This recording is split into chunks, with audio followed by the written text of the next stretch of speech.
One three-digit number can decide your interest rate, your rent application, sometimes even your job offer.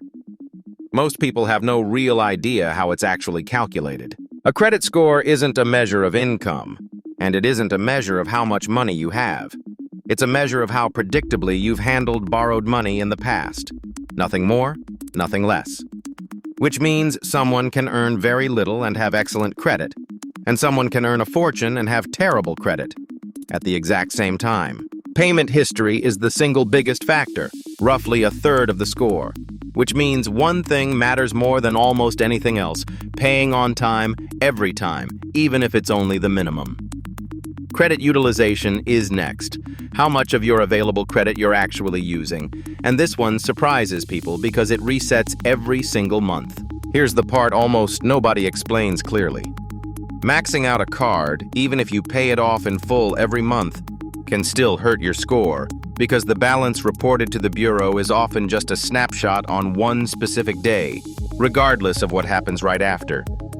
Low utilization, ideally under 30% of your limit, tends to help, even with zero debt otherwise. Length of credit history matters too, which creates a genuinely counterintuitive trap.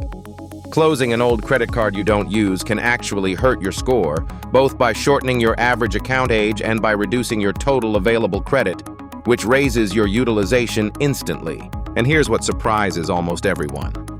Checking your own credit score doesn't hurt it. That's a soft inquiry. What can ding it slightly is applying for several new lines of credit in a short window, a hard inquiry, which signals risk regardless of the actual outcome. The reason this number is worth understanding isn't vanity, it's math.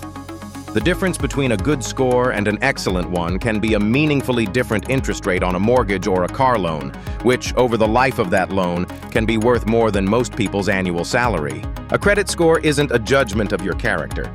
It's a mechanical scoring system.